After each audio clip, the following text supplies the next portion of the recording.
بیان سننے سے پہلے سب ایک بار درود شریف پڑھ لیں۔ اعوذ باللہ من الشیطان الرجیم، بسم اللہ الرحمن الرحیم، اللہم صلی علی محمد وعلی آل محمد کما صلیت علی ابراہیم وعلی آل ابراہیم انک حمید مجید، اللہم بارک علی محمد وعلی آل محمد کما بارکت علی ابراہیم وعلی آل ابراہیم انک حمید مجید۔ حضرت بایزید بسطامی رحمت اللہ تعالی علیہ کا انتقال ہوا۔ اس زمانے میں ایک آدمی کفن چوری کیا کرتا تھا، کفن چوری کرتا تھا، کپڑا بڑا مہنگا ہوتا تھا تو کفن چور بھی پیدا ہو گئے تھے، اور رات کو دیکھتے تھے کہاں کسی کو دفن کیا تو سویرے جا کے کفن چوری کر کے لے آتے۔ آپ کا انتقال ہوا تو ایک کفن چور آدمی وہ کہتا ہے میں جنازے میں گیا لیکن میں نے کہا یہ اللہ کے ولی ہیں، ان کی طرح مجھے نہیں دیکھنا چاہیے۔ اگلے دن میں دوبارہ گیا، ایک کفن چوری کرنے تو میری ہمت نہ ہوئی، تیسرے دن پھر گیا تو ہمت نہ ہوئی، کہتے ہیں چوتھے دن ہوا تو حضرت بایزید میری خواب میں آئے، کہنے لگے چل بس کر اب نہ چوری کرنا۔ میں نے کہا حضور کیا ہوا؟ فرمانے لگے جس نے میرا جنازہ پڑھا اللہ نے سب کی بخشش فرمائی، تو اب تو بخشا ہوا ہو کہ پھر چوری کرتا ہے، خبردار۔ حضرت رابعہ بصریہ کا وصال ہوا، بی بی صاحبہ کا جب انتقال ہوا تو کفن چور آ گیا، تو کہتا جب میں نے قبر میں ہاتھ ڈالا نا کفن کو ایک سمجھ لے پھٹا اتار کے کفن کو ہاتھ ڈالا تو بی بی صاحبہ بول پڑی، کہنے لگی چھوڑ دے، خبردار۔ کہتے میں کانپ گیا، سکتہ طاری ہو گیا، مردہ بول پڑا ہے۔ جو مردہ ہوتے ہیں انہیں ولیوں کی زندگی سمجھ میں نہیں آتی، مردہ بول پڑا تو حضرت رابعہ بصریہ فرمانے لگی چھوڑ دے، ایک بخشا ہوا ایک بخشی ہوئی کا کفن چوری کرے گا، بس کر چھوڑ دے۔ تو کہتے میں کام کے پیچھے گرا تو میں نے کہا اماں تو بخشی ہوئی ہے، تیرا تقوی پرہیزگاری خوف خدا زمانہ جانتا ہے، پر میں کیسے بخشا ہوں؟ میں تو پاپی ہوں، میں نے تو ساری زندگی گناہ کبیرہ کیا، مردوں کے کفن چوری کی، میں کیسے بخشا گیا؟ تو اماں کہنے لگی بولے کل جس نے بھی میرا جنازہ پڑھا ہے رب کریم نے سب کی بخشش فرما دی، بخشے گئے سارے جنازے میں آنے والے۔ اللہ اپنے بندوں کو یہ شان عطا فرماتا ہے۔ میرے حضرت قبلہ عالم دوستو، دیانتداری سے کہتا ہوں مسجد میں بیٹھا ہوں اس وقت، اگر وہ والی سیرت جو کتابوں میں ہم ولیوں کی پڑھتے ہیں وہ اگر کسی شخص میں پائی جاتی ہے تو وہ میرے شیخ میں پائی جاتی ہے، میرے حضرت میں۔ ابھی آپ جب آئے لوگ کہتے ہیں آپ کی آخری ملاقات کب ہوئی، تو میں کہتا ہوں آخری ہوئی نہیں، کبھی نہ کبھی ہوگی۔ یہ کیسے ہو سکتا ہے؟ مالی دا کم پانی دینا، پھل پکے ہون یا کچے، پیر مریداں دے سر تے رہندا ہے، وہ جھوٹے ہون یا سچے۔ ہماری تو ملاقات آخری کی، ہم تو جنت میں بھی کٹھے رہیں گے، ان کے قدموں میں رہیں گے، اور ہم اللہ سے دعا مانگتے ہیں او جنت میرے کس کاری جتھے یار نظر نہ آوے، او دوزخ میں لکھ بہشتاں جتھے سونا آوے جاوے، تو وہاں بھی کٹھے ہوں گے۔ میں ابھی آخری دفعہ جب گیا تو یہ عزیزم ابرار بھی میرے ساتھ تھے، اجازت ہی 2 لوگوں کو ملی وہاں تک جانے کی، آپ کراچی تشریف فرماتے تو میرے ساتھ تھے۔ 2 گھنٹے ہم بیٹھے رہے، بے خبر ہو جو غلاموں سے وہ آقا کیا، 6 7 8 گھنٹے انتظار کرنا پڑا، شکن بھی نہیں آیا۔ نکاح جی کہتے ہیں اسے بٹھاؤ تو بندہ کسی جگہ کا اپنے آپ کو کتا بھی کہے تو کتے تو بیچارے ساری دیہڑی باہر بھی نوکری کر جاتے ہیں، یہ بھی نہیں کہتے میں نے اندر آنا ہے، وہ تو کبھی کہتے ہی نہیں۔ انہوں نے کبھی کہا ہے بندہ سگ بھی کہلائے اور پھر وہ ڈیوٹی بھی اور طرح کی کرے، نوابوں جیسی ڈیوٹی کرنا اور بات درویشی اور غلامی کی کرنا، یہ کیسے؟ 2 باتیں تو نہیں ہوتی، بات تو ایک ہوتی ہے۔ جڑیاں خسماں دی وچ عذاب وسن بھاگ جاگ جاندے ہو نہ گولیاں نے۔ کئی گھنٹے انتظار کیا تو کئی لوگ آئے، حضرت کب آئیں گے؟ چلے گئے، کئی آئے تو وہاں ایک مولانا بوڑھے بیٹھے تھے، مولانا اسرائیل ان کا نام تھا، تو مجھے کہنے لگے مولانا آپ نے نہیں جانا؟ میں نے کہا جی ہم نے کہاں جانا ہے، ہم تو یہاں رہنے کے لیے آئے ہیں۔ جب ان کی ایک دو شخص نے تھوڑی سی میرے اوپر تنقید کی نظر بھی ڈالی کہ یہ کب سے آیا ہے، تو کچھ ہوتا تو ملاقات نہ ہوتی، اور ہم ہیں بھی نہیں، ہم کچھ بھی نہیں، ہمارا تو چوتھے درجے کے نوکروں میں نام آ جائے تو بڑی بات ہے۔ چوتھے درجے کے نوکروں کو بھی کس میں ہوتی ہے نا، ایک سیکٹری ہوتا ہے، ایک چوکیدار ہوتا ہے، ان کے پاس بھی چابیاں وابیاں ہوتی ہیں، ایک بار والا ہوتا ہے، ایک چوتھے پانچویں درجے کا نوکر ہوتا ہے جس کو کبھی کبھی بتایا جاتا ہے چل گاڑی دھو دے، چل تو آ جا۔ ہم تو چوتھے درجے کے نوکر بننے کو بھی بھائی بڑے تیار ہیں اور ایمانداری سے تیار ہیں، وہ رکھ لے بس مہربانی۔ تو حضرت بیٹھے رہے، دیر ہو گئی، تھک جاتا ہوں، تھک گیا، بات آگے نکل گئی۔ اب بیٹھے تھے تو تنہائی تھی، مجمع ہوا نا، جب مجمع پار محفل پہ حضرت ہمیں نہیں ملے، بار سیدھے مجلس پہ کئی سالوں کے بعد ملاقات ہوئی۔ چر ہویا مینو ترلے لیندے کدی موڑ میرے ول واگاں، خواب میری ایک وار جے آویں میں ساری عمر نہ جاگاں۔ دیر ہو گئی، میں بڑا ترسا ہوا بیٹھا تھا، کئی گھنٹے بیت گئے، بیٹھے رہے۔ مرضی ہے نا جی، یہی رس بولے تے دی مہربانی۔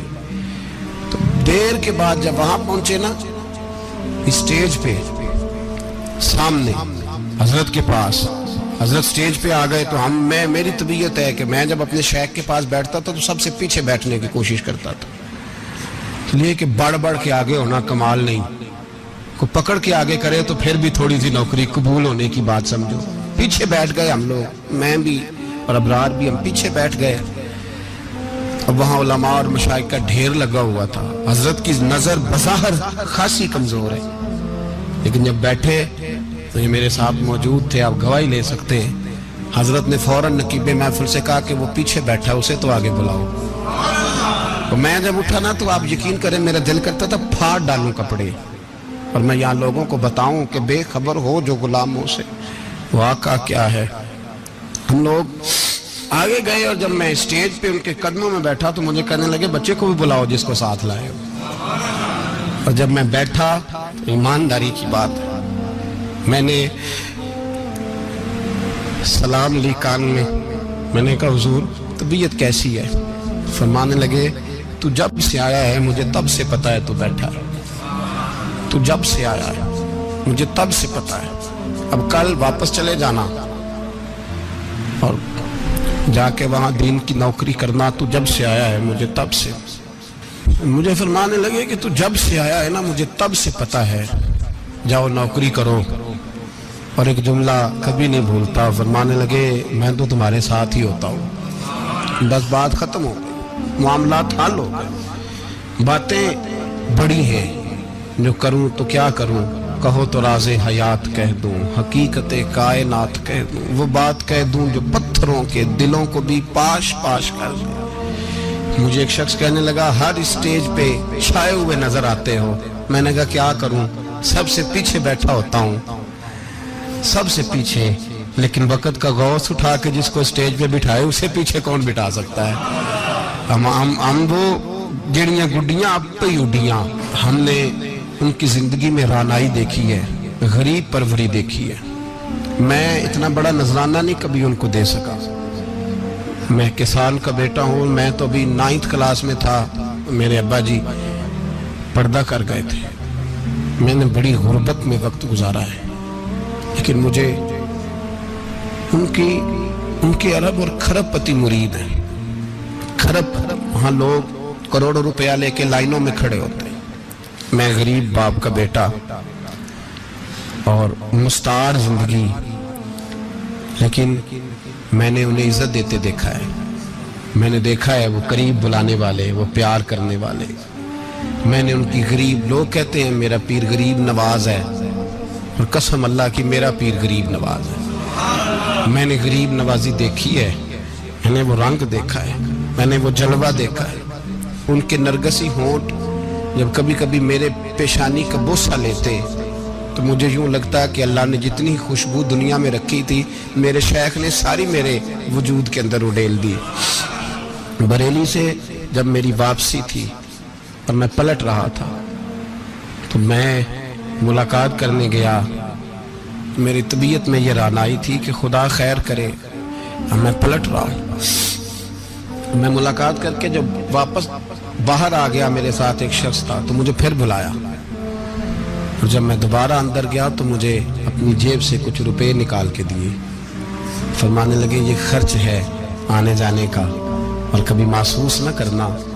مجھے وہ سب لوگوں کے بیچ میں دیتے تو میرے لیے اعزاز تھا، لیکن میرے جیسے غریب کو نوازنا بھی اور اس کی عزت کا بھی خیال کرنا، یہ مقام، یہ رنگ، میرے پاس کروڑوں باتیں ہیں، بلکہ میں صاف کہوں گا کہ انہی کی محفل سوارتا ہوں، چراغ میرا ہے رات ان کی، میں انہی کے مطلب کی کہہ رہا ہوں، زبان میری ہے بات ان کی۔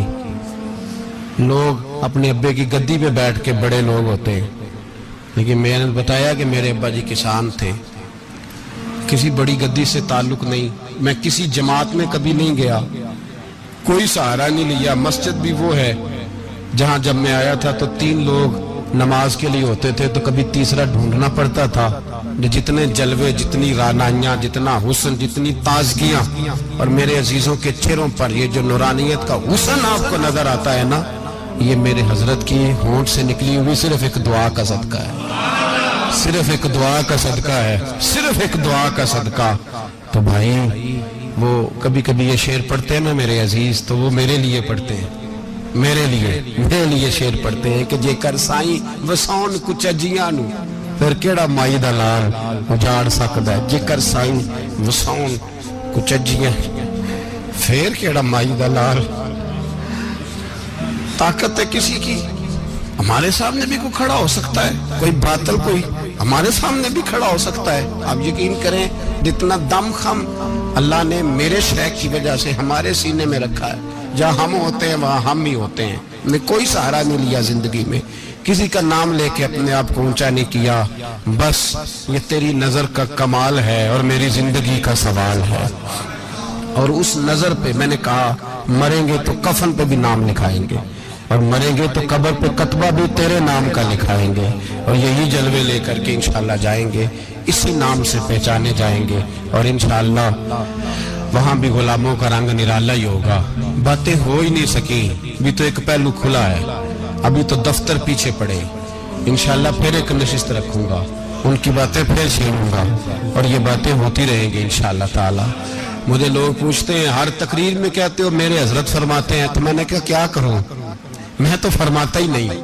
آپ یقین کریں تیاری کوئی کرتا ہوں، جمعہ میں تقریر کوئی اور ہو جاتی ہے، وہاں کچھ اور، کتابیں کچھ اور دیکھ کے آتا ہوں، یہاں کچھ اور ہو جاتی ہے، پھر سمجھ آتی ہے کہ تو بولنے والا ہے ہی نہیں، کوئی اور ہے جو تجھے سبق پڑھاتا ہے، جو تجھے کہتا ہے اس طرح کر کے بات کر، اس طرح کر کے۔ ایک شخص مجھے ناروے سے رات فون کر رہا تھا، کہنے لگا حضرت صاحب آپ کی باتیں میرے سیدھے دل میں لگتی ہیں، اور یہاں بیٹھ کے صحیح ہو گیا ہوں، فیس بک پہ سن کے وجہ کیا ہے؟ میں کہتا مجھے بھی نہیں پتا، مجھے پتا ہو تو میں بتا نہ دوں، یہ مجھے نہیں پتا بھائی، مجھے کیا خبر کہاں یہ مسجد جو کہاں دنیا سے بھی دور ہے، اور کہاں ناروے، اور کہاں لندن، اور کہاں سارا زمانہ، اور کہاں یہ دنیا، ہمیں نہیں پتا۔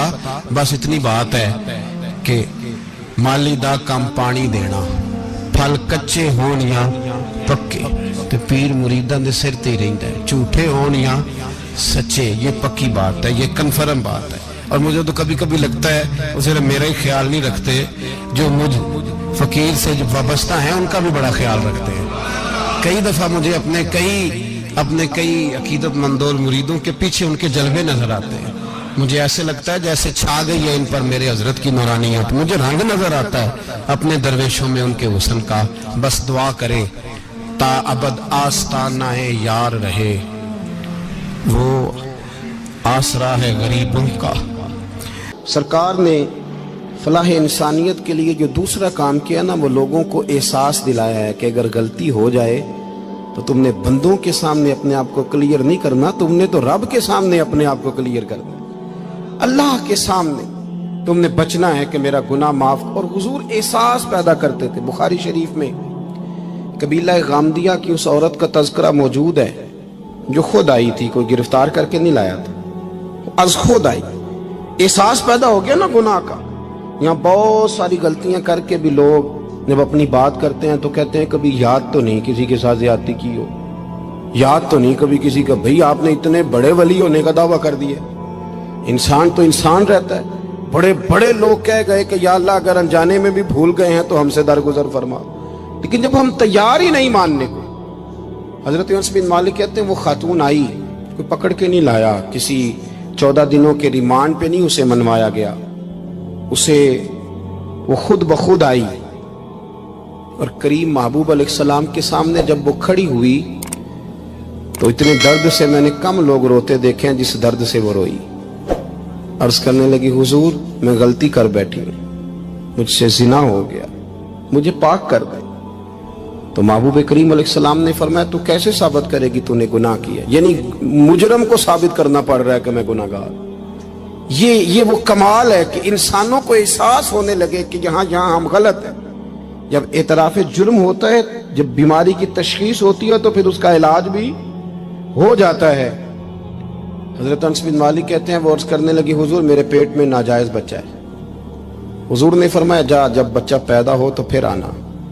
وہ 8 ماہ کے بعد آئی تو اس کی گود میں پھول سا بچہ تھا. حضور نے فرمایا واپس جا، جب روٹی کھانے لگ جائے تو پھر آنا. وہ 2 سال 2.25 سال دودھ پلاتی رہی.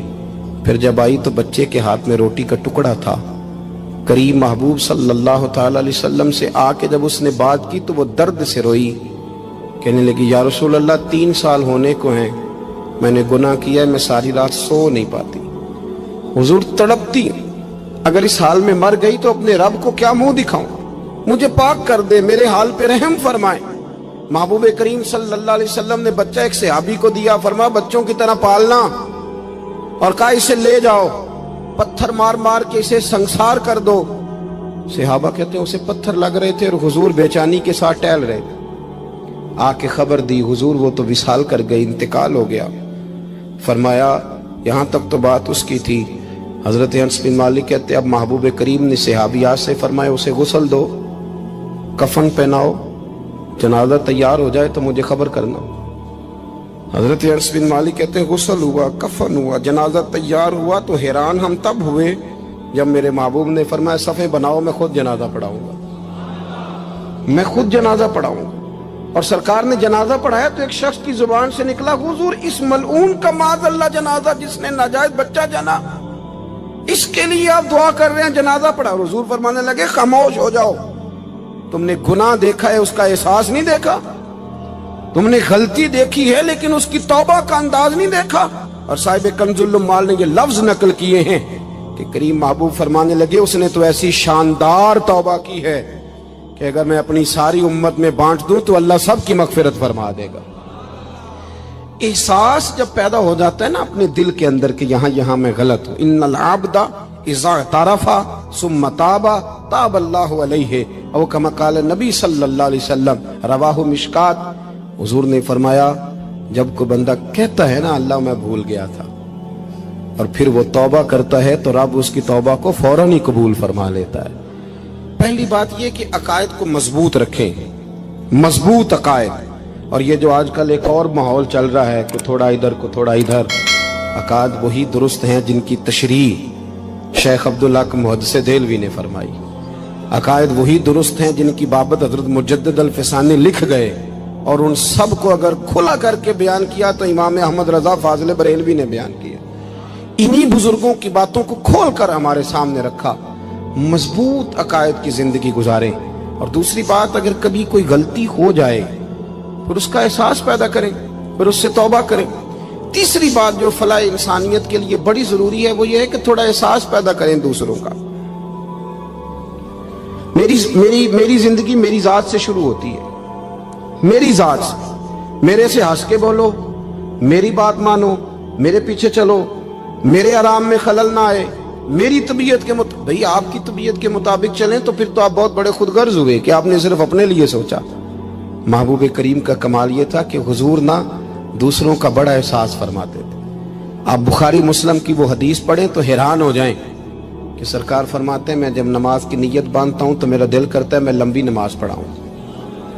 جب میرا کسی کام کرنے کو دل کرے تو پھر میں ساری دنیا کچلنی پڑے تو میں کر جاتا ہوں. لیکن حضور فرمانے لگے کہ میرا دل کرتا ہے میں لمبی نماز پڑھاؤں، لیکن پھر میرا خیال آتا ہے کہ پیچھے بوڑھے بھی ہیں، بیمار بھی ہیں، بچے بھی ہیں. یا رسول اللہ نماز اللہ کی اور خیال بندوں کا؟ فرمایا میں بوڑھوں بیماروں اور بچوں کا خیال کرتے ہوئے اللہ کی نماز کو مختصر کر دیتا ہوں۔ احساس جب طبیعت ہمارے ہاں نا تیزی کے ساتھ احساس ختم ہوا ہے، تیزی کے ساتھ ہم نے اتنی نفی شروع کی ہمارے تو اہل تصوف میں اللہ ماشاءاللہ اب تربیت کا طریقہ یہ ہے کہ صرف میں ہوں، میرے سوا کوئی بھی نہیں۔ صحابہ کرام علیہم رضوان کی عادت تھی کہ جب کسی سے ملاقات کرتے تو السلام علیکم کے بعد سورہ عصر کی تلاوت کیا کرتے تھے۔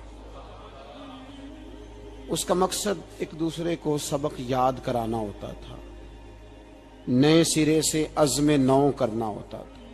اس سورت کے مضامین ایک دوسرے کو یاد کرانا مقصد تھا۔ سورہ بڑی معروف ہے اور قرآن مجید کی جو الفاظ کے لحاظ سے مختصر صورتیں ہیں ان میں سے ایک ہے۔ اللہ تبارک و تعالی نے قسم اٹھا کے کہا والعصر، محبوب مجھے تیرے پاکیزہ زمانے کی قسم ہو، محبوب تیرے خوبصورت وقار والے خلوص والے پاکیزہ بھائی چارے والے تیرے زمانے کی مجھے قسم ہو، ان الانسان لفی خسر، بے شک انسان نقصان میں ہے۔ مطلق فرما دی، تاکید لگا کے، ان الانسان لفی خسر، بے شک انسان نقصان میں ہے۔ یا اللہ سارے، فرمایا الا الذین، سوائے ان لوگوں کے، کون؟ جن میں چار خوبیاں پائی جائیں۔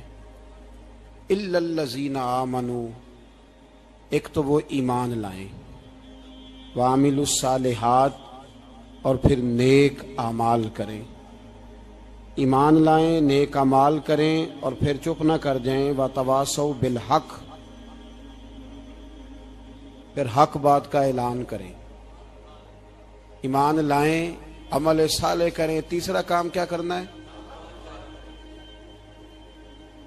چلیں سارے بولیں گے تو اعلان بھی ہوگا نا، ایسے تھوڑی ہوگا کہ ایک دو آدمی اعلان کرے تو دنیا جاگ جائے۔ حق بات کا اعلان کرنا ہے۔ ایمان لانے کے بعد، عمل صالح کرنے کے بعد تیسرا حکم کیا ہے؟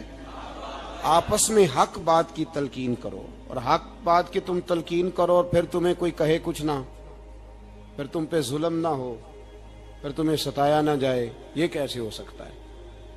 پھر تم بڑے پاک صاحبزادے، پیرزادے، علامہ صاحب، سیاستدان، بیوروکریٹ بن کے بڑی ایک طرف ہو کے آرام سے زندگی گزارو سارے، تم یہ کیسے ہو سکتا ہے؟ وتواصوا بالحق، جب تم حق بات کی نصیحت کرو گے پھر تکلیف آئے گی، پھر کیا کرنا ہے؟ وتواصوا بالصبر، پھر ایک دوسرے کو صبر کی نصیحت بھی کرنی ہے۔ وتواصوا بالحق، ایمان لانے کے بعد، عمل صالح کرنے کے بعد تیسرا کام کیا کرنا ہے؟ ایک دوسرے کو حق بات کی نصیحت کریں، اور پھر رستے میں تکلیف آئے گی، آزمائش آئے گی، پھر کیا کریں؟ وتواصوا بالصبر، پھر صبر کی تلقین بھی کریں۔ یہ قرآن مجید نے 4 شرطیں لگائیں، فرمایا جس بندے میں یہ 4 خوبیاں پائی جائیں گی اسے اللہ کامیابی عطا فرمائے گا۔ مسلمان کی سوچ کے خلاف ہے یہ بات، یہ قرآن کی فکر کے خلاف ہے کہ اپنی فکر کرو۔ برما کے لیے، کشمیر کے لیے، فلسطین کے لیے بات نہ کرو، اپنی فکر کرو۔ یہ قرآن کی سوچ کے خلاف ہے، یہ قرآن کے پیغام کے خلاف ہے۔ اس لیے کہ اگر صرف اپنی بات ہوتی تو آمنو اور عاملوا الصالحات پہ بات ختم ہو گئی ہوتی، پھر بات آگے نہ چلتی۔ جب کہا گیا وتواصوا بالحق، حق بات کی تلقین کرنی ہے۔ اگر بات صرف اپنی ذات کی ہوتی تو ٹھیک ہو گیا تھا، نماز پڑھی، روزہ رکھا، حج کیا، ختم ہو گئی۔ لیکن میرے نبی پاک صلی اللہ تعالی علیہ وسلم نے ارشاد فرمایا، ایک بستی میں 2 3 4 نیک لوگ رہتے تھے۔ میرے پیارے کریم رسول فرماتے ہیں 3 4 بڑے پرہیزگار، متقی، صاف ستھرے صوفی صاحب، درویش صاحب، علامہ صاحب، بڑے جو کہتے تھے بالکل جی میں کوئی بات نہیں کرتا، کسی بادشاہ کو نہیں چھیڑتا، میں تو بس لوگوں کو اللہ اللہ بتاتا ہوں، میرا کوئی تعلق نہیں، کوئی مرے کوئی جیے۔ بڑے نیک، صاف ستھرے، پرہیزگار۔ باقی ساری بستی گناہ کرتی تھی، نبی پاک علیہ السلام فرماتے ہیں رب کریم نے کچھ عرصے تک مہلت دی، پھر مشیت خداوندی اللہ کا قانون حرکت میں آیا تو کہا جبریل ساری بستی تباہ کر دو، تباہ کر دو۔ اللہ مہلت دیتا ہے، مہلت دیتا ہے۔ ہم لوگ سمجھتے ہیں نہیں نہیں ہماری سیاسی چالیں صحیح چل رہی ہیں، اللہ مہلت دیتا ہے۔ رب کریم نے فرمایا جبریل انہیں تباہ کر دو، تو حضرت جبریل امین علیہ السلام نے عرض کی مولا وہاں تو تیرے 3-4 بڑے نیک بندے بھی رہتے ہیں، بڑے پرہیزگار، سچ بولنے والے، دیانتداری والے، حاجی صاحب، نمازی صاحب، صوفی صاحب، پیر صاحب، بڑے خوبصورت، ان کا کیا کریں؟ تو میرے محبوب پاک علیہ السلام فرماتے ہیں رب کریم نے فرمایا سب سے پہلے انہیں تباہ کرنا، سب سے پہلے انہیں سب سے پہلے، اور الٹ دو بستی، پہلے ان کا نمبر لگاؤ۔ یا اللہ ان کی کیا غلطی ہے؟ تو غلطی سن لیں، غلطی یہ ہے کہ انہوں نے 2 صفتیں پیدا کی ہیں، اگلی 2 پیدا کیوں نہیں کی؟ الا الذین آمنوا وعملوا الصالحات پہ روک کیوں گئے؟ آگے کیوں نہیں بڑھے؟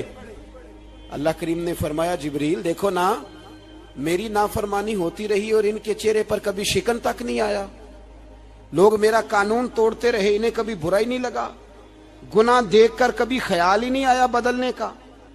میرے بھائی امت مسلمہ اپنے لیے تو آئی نہیں دنیا میں، نبی پاک کی اس لیے تھوڑے آئے تھے کہ پیسے کمائیں، دنیا داری کریں، جھوٹ سچ ماریں اور رخصت ہو جائیں، بچے پیدا کریں۔ یہ کام تو ہندو سکھ بدھ مت سارے کر رہے ہیں، تو فقط اس کام کے لیے تھوڑی آیا ہے۔ کنتم خیر امت اخرجت للناس، اللہ فرماتے ہیں میرے محبوب کے غلاموں تم بہترین امت ہو، میں نے تمہیں امتوں کے بھلے کے لیے پیدا فرمایا ہے، تمہیں لوگوں کی امامت کے لیے دنیا میں بھیجا ہے۔ اے نوجوان مسلم کبھی یہ تدبر بھی کیا تو نے؟ وہ کون سا گردو ہے جس کا ہے تو ایک ٹوٹا ہوا تارا؟ تو نے کبھی سوچا ہے تو کیا ہے؟ پتہ ہے تجھے؟ روزی کماؤ، روٹی کماؤ، اور اب تو بہت سارے لوگ جھوٹ کی دنیا میں زندہ ہیں، جھوٹ بولتے ہیں اپنے آپ کے ساتھ، دائیں بائیں فراڈ کر رہے ہیں اپنی ذات کے ساتھ، خول بنا لیا اس میں بند ہو گئے، باہر ہی نہیں نکل۔ اپنے ملک کی سوچو، اپنی بات کرو۔ علامہ اقبال نے پتہ کیا کہا تھا؟ اقبال نے، یہ سنو جو لوگ کہتے ہیں پہلے پاکستان، برما کے مسلمان بعد میں کشمیر کے مسلمان پہلے سنو اقبال کیا کہتے ہیں۔ اقبال کہنے لگے ان تازہ خداؤں میں بڑا سب سے وطن ہے، ان تازہ خداؤں میں بڑا کون؟ وطن کی محبت ایمان کا حصہ، اس میں شک نہیں، لیکن اگر اسلام سے پہلے وطن آ گیا تو اقبال کہتے ہیں ان تازہ خداؤں میں بڑا سب سے وطن ہے، اور جو پیرہن اس کا ہے وہ مذہب کا کفن ہے۔ فرماتے ہیں جو وطن اوڑھ لیتا ہے اس نے اپنے مذہب کو دفن کر دیا۔ سب سے پہلے پاکستان نہیں، سب سے پہلے رسول اللہ کا دین ہے، سب سے پہلے قرآن ہے، سب سے پہلے نبی پاک کا فرمان ہے، سب سے پہلے امت مسلمہ ہے۔ ان تازہ خداؤں میں بڑا سب سے وطن ہے، جو پیرہن اس کا ہے وہ مذہب کا کفن ہے۔ اور اقبال کہنے لگے قوم مذہب سے ہے، مذہب جو نہیں تم بھی نہیں، قوم مذہب سے ہے، مذہب جو نہیں، کوئی نہیں سمجھ آ رہی آپ کو میری بات؟ قوم کس سے ہے؟ پاکستانی ہونے سے، پنجابی ہونے سے، سندھی بلوچی پٹھان ہونے سے نہ، قوم مذہب سے ہے، اور مذہب جو نہیں تم بھی نہیں۔ یہ کیسے ہو سکتا ہے کہ مذہب نہ ہو اور بندہ زندہ رہے؟ یہ کیسے ہو سکتا ہے؟ بھائی کافر نے اصل میں جاگ ہی نہیں رہا، میں جاگتا ہی نہیں، میں جیب کی سوچتا ہوں، مسجد کی سوچتا ہوں، خانقاہ کی سوچتا ہوں، مدرسے کی سوچتا ہوں، دکان کی، سارا دن تو اس چکر میں لگا رہتا ہوں لوگوں کو ثابت کرنے میں کہ میں صحیح ہوں باقی غلط ہیں۔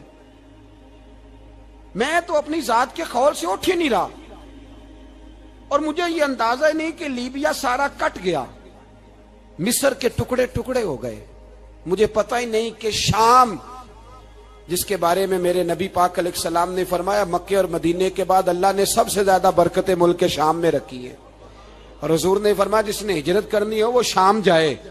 اتنا اعلیٰ ملک سارا کٹ گیا، 4-4 ہزار لوگ ایک دن میں قتل ہو گئے، پر میرا گھر آباد ہے نا، کوئی حرج نہیں، وہ کٹتے ہیں تو وہ دور ہیں، کٹتے رہے۔